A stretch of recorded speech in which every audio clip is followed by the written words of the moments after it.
Olá pessoal, sou Raquel Pelacani, professora de História. A gente hoje vai dar continuidade aos nossos conteúdos.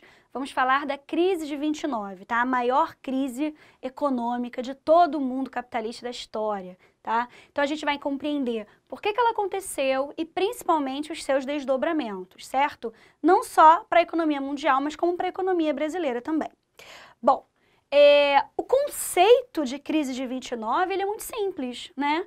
Foi uma crise econômica que aconteceu no coração do mundo capitalista a partir de um estopim, que foi a quebra da Bolsa de Nova York, a principal bolsa de valores. Só que para isso vocês precisam entender o que é uma bolsa de valores, né?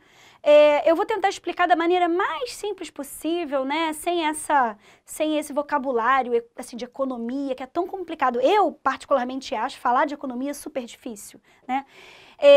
Então, assim, para a gente compreender de maneira rasa, só para que a gente possa levar a aula numa boa, imagina que você é dono de uma empresa, certo?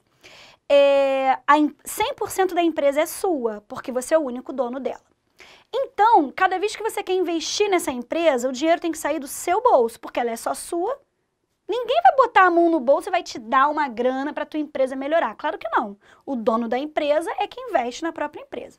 Aí o que você pensa? Bom, e se eu vender pedaços da minha empresa para algumas pessoas? Essas pessoas vão ser um pouquinho donas dela também e vão poder investir um pouquinho também. É claro que o lucro eu vou ter que também dividir com essas pessoas.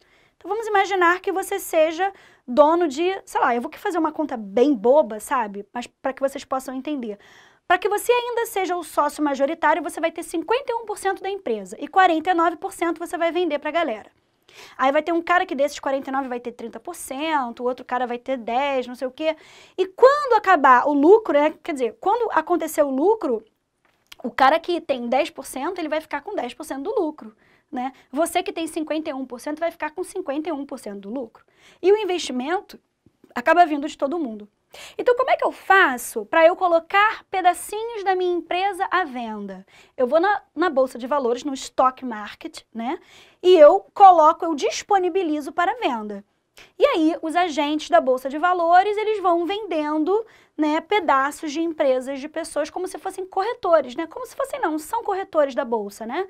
E vão vendendo os pedacinhos de indústria para a galera, de empresas, de indústrias, né, para a galera. E é claro, você, se quiser investir na Bolsa de Valores, você tem que estar ligado, você tem que estar assim, observando o mercado internacional, qual é a tendência de crescimento ou de decrescimento de cada empresa, né? Porque senão você pode acabar perdendo dinheiro. Você tem que investir numa empresa que você acredite que vai lucrar dali um tempo, né?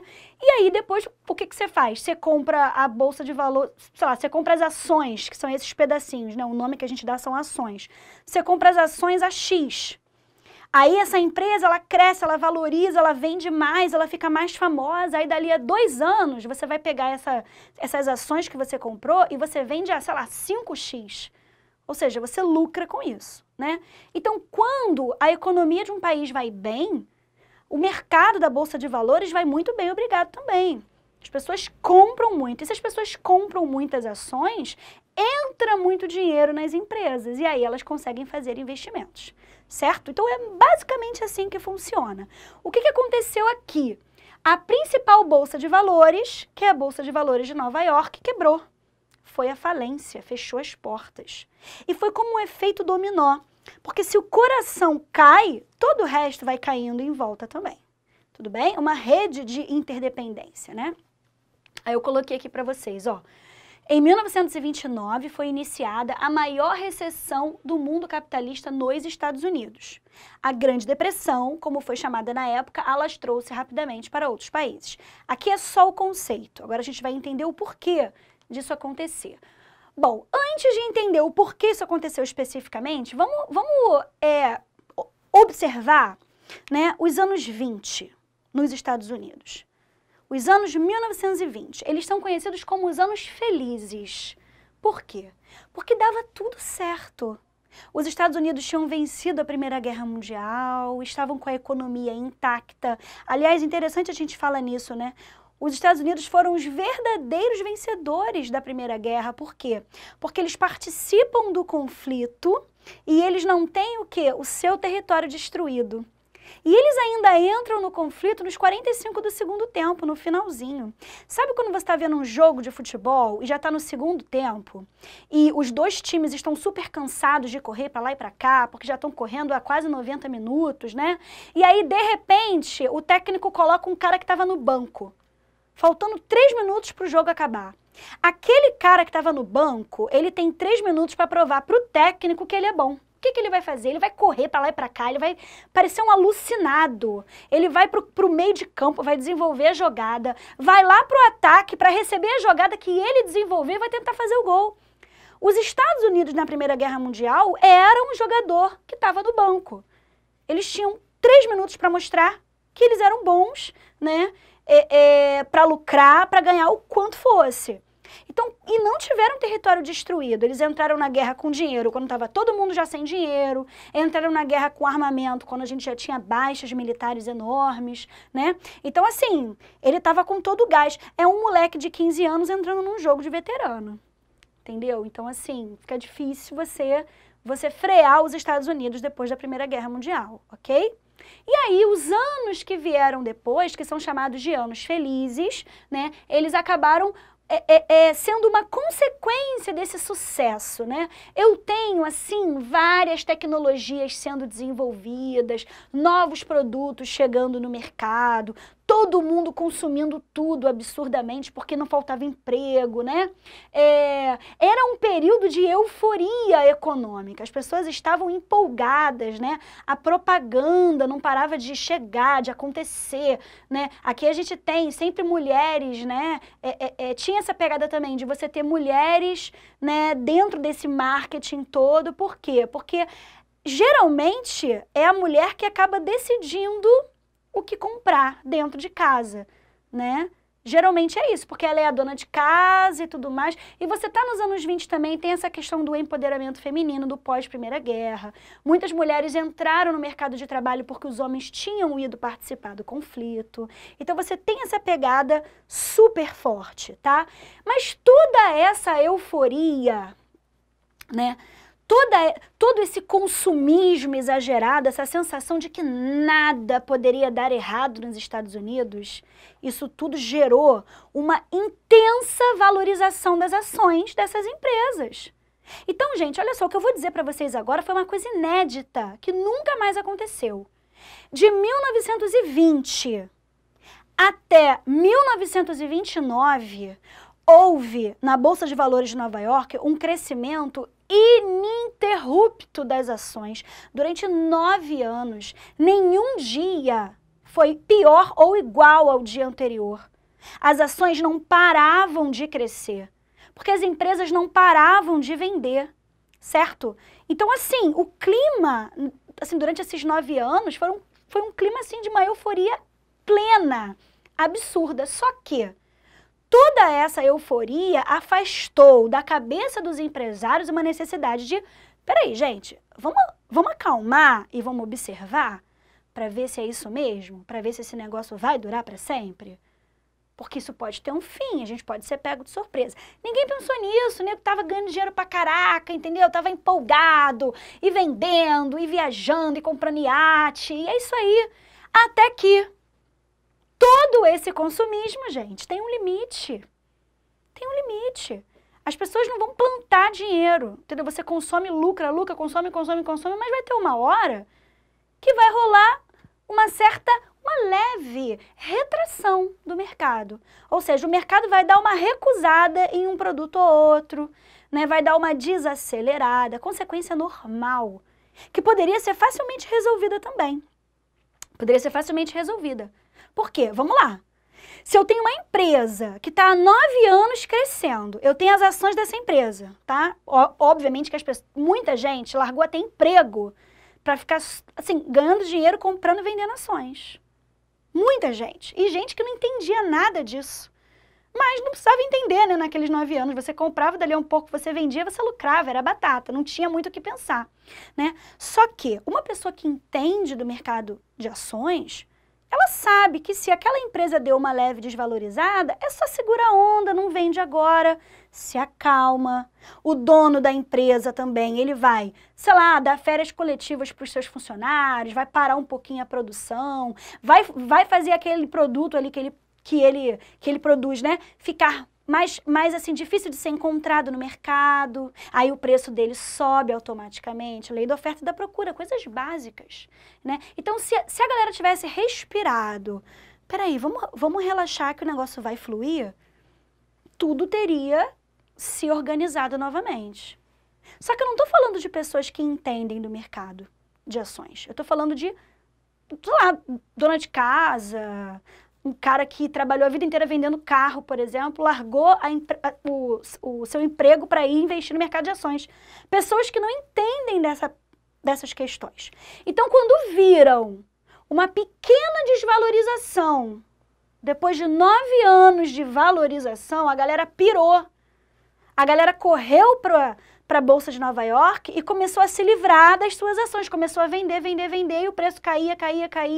Vai ter uma hora que os donos das empresas não vão ter dinheiro para devolver para os seus acionistas, as empresas vão quebrar, os acionistas vão falir e a gente tem a quebra da Bolsa de Nova York. O famoso crack, né, como é chamado nos Estados Unidos.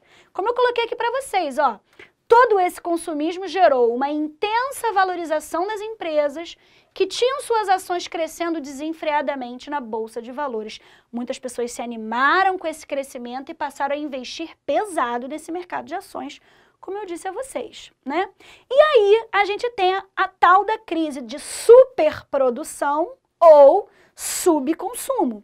Eu produzo mais do que eu posso, do que eu deveria, ou o cara consome menos do que ele deveria, né? Na verdade, estou falando de uma coisa só, mas ela aparece assim na sua prova, superprodução e subconsumo, né? Foi aquele momento que eu falei para vocês que o mercado consumidor deu uma leve retraída, não conseguiu absorver 100% das mercadorias. Aí eu coloquei aqui, ó, a superprodução das indústrias não encontrou o mercado consumidor suficiente, gerando um grande excedente de produção e um consequente desemprego nas cidades. Eu sou apaixonada por essa fotografia que eu coloquei aqui para vocês, né? Eu tenho uma fila de desempregados nos Estados Unidos, tá? Uma fila de tentativa de emprego e eles estão na calçada diante de um outdoor onde está escrito assim, o maior nível de vida, né, do mundo.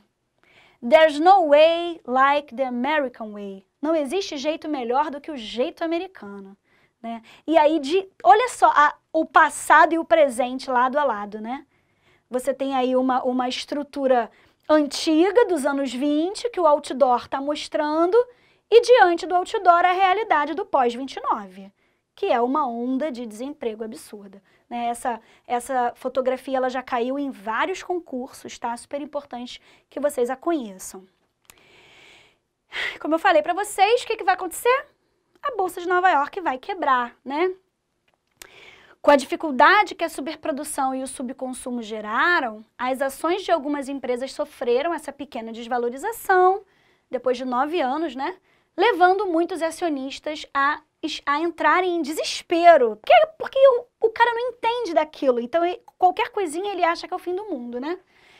E a se livrarem das suas ações na Bolsa, agravando ainda mais a situação. Muitas empresas, como eu disse, né? Aqui a gente só está recapitulando, fecharam as portas, levando a Bolsa de Nova York a quebrar.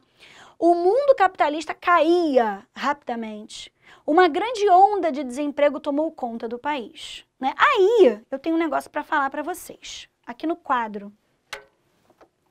Quando eu digo para vocês que o mundo capitalista caía, eu estou falando, gente, de um capitalismo liberal, tá?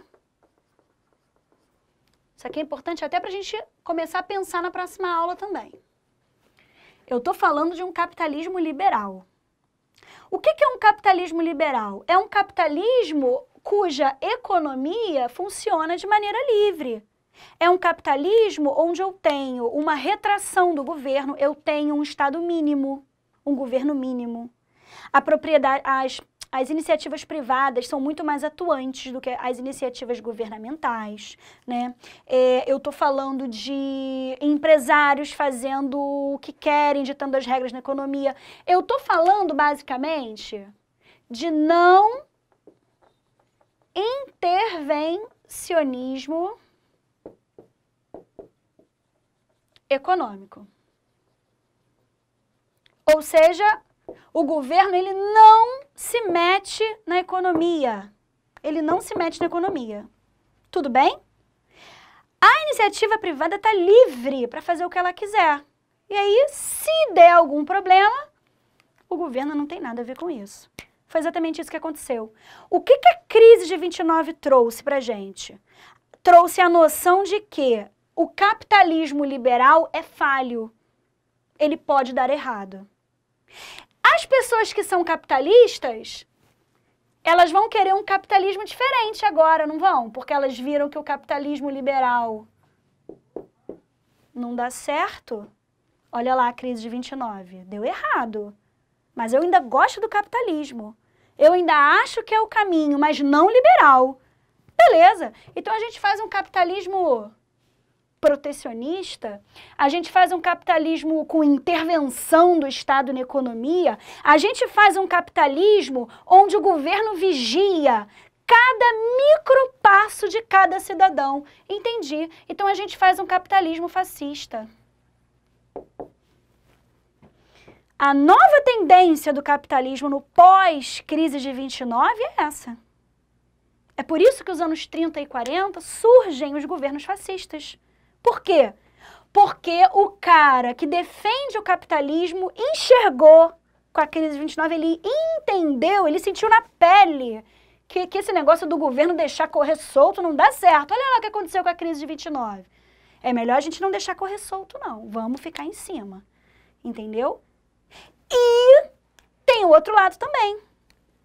Tem a galera que não gosta do capitalismo, que nunca gostou. Né? Tem a galera de esquerda que vai defender o socialismo. Essa galera de esquerda, ela vai olhar e vai falar assim, ó, olha lá o capitalismo dando errado. Tá vendo? Esse negócio não dá certo, não. Olha a crise de 29 que aconteceu. Qual é o país que estava olhando a crise de 29 e morrendo de rir? A União Soviética, que já era socialista. Ela não sofreu um arranhão, porque ela não é capitalista, ela não está envolvida. Ela não é uma peça de dominó nessa fileira de peças, não. Ela está em outra caixa de jogo, ela está longe, entendeu? Então, o que acontece com o socialismo? Cresce. Então, eu tenho o crescimento do fascismo, eu tenho o crescimento do socialismo. Isso tudo consequência da crise de 29, que é o declínio da ideia de que o capitalismo liberal é invencível. A crise de 29 trouxe essa ideia de que, ó, não é invencível, não. Tá? Então, a gente vai falar um pouquinho disso agora. A maneira, né, que o governo dos Estados Unidos, assim, a ideia que o presidente Roosevelt, que era o presidente da época, a ideia dele foi a seguinte, olha, esse negócio de liberalismo realmente deu errado, então, assim, eu vou ter que me meter. O governo dos Estados Unidos vai ter que se meter na economia pela primeira vez para que as coisas possam voltar a caminhar. Então, essa nova maneira de fazer as coisas, esse novo acordo, ou traduzindo para o inglês, esse New Deal, foi exatamente isso. Vamos fazer uma coisa nova, coisa que a gente não está acostumado, porque existe o liberalismo e a gente não quer mais esse negócio, né?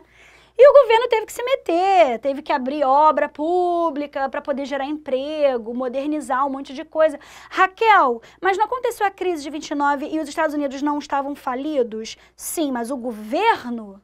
Não. Lembra, no governo liberal, numa realidade econômica liberal, o governo, o Estado, ele é mínimo, ele é pequenininho, ele não se envolve. Então, se acontece algum problema lá na economia, o governo não tem nada a ver com isso. Então, ele não está comprometido economicamente, né? E aí eu vou ter, ó, compra e destruição de safras agrícolas excedentes que não conseguiram ser vendidas, né? E por que ele compra e destrói? Porque quando eu destruo as safras, assim, deixam de existir, né? E aí quando ela se torna um produto raro no mercado, automaticamente o preço sobe, né? Então é para revalorizar o preço. Criação do seguro-desemprego também, né? Porque agora o cara, ele vai conseguir, se ele perder o emprego dele, o governo, ele vai fornecer alguma coisa. Vocês estão reparando? Isso aqui, ó, é intervenção do Estado na economia. Isso aqui já não é mais liberalismo, tá? Toda vez que o governo se mete, já não é mais liberalismo. Então, o próprio presidente dos Estados Unidos enxergou que o liberalismo exagerado, como eles faziam, né, acabou dando errado. Eu proíbo o trabalho infantil justamente para que eu possa abrir vaga para os adultos que estão desempregados, sem contar que as crianças tinham salários menores também. Eu vou conceder crédito aos banqueiros, ou seja, o governo empresta dinheiro para os banqueiros e eu crio o seguro bancário. Então, assim, eu empresto dinheiro para o banqueiro voltar a funcionar e, ao mesmo tempo, eu crio um seguro do tipo, olha, se der outro problema, calma que você está segurado aqui. Né? Ou seja, o governo ele abandona a sua postura liberal e aí o governo adota uma nova postura com o passar do tempo, que é uma postura neoliberal, uma nova postura liberal. Como é que é isso? O governo deixa correr frouxo, mas se der algum problema, ele aparece, coloca a economia nos trilhos novamente, quando a economia continua, quer dizer, voltar a se andar sozinha, aí o governo se afasta de novo. Então, uma postura que não é nem lá nem cá, né? Existe o liberalismo, beleza, mas se der algum problema, é um liberalismo que permite que haja uma intervenção emergencial na economia, tá? Mas o que é mais importante da aula de hoje? É vocês entenderem isso que eu coloquei aqui no quadro para vocês, tá? A crise de 29, ela acaba provocando um fortalecimento tanto né, do fascismo, quanto das ideias de esquerda, ok? Queridos, espero que vocês tenham gostado da aula. A gente hoje fica por aqui. Até semana que vem. Tchau, tchau.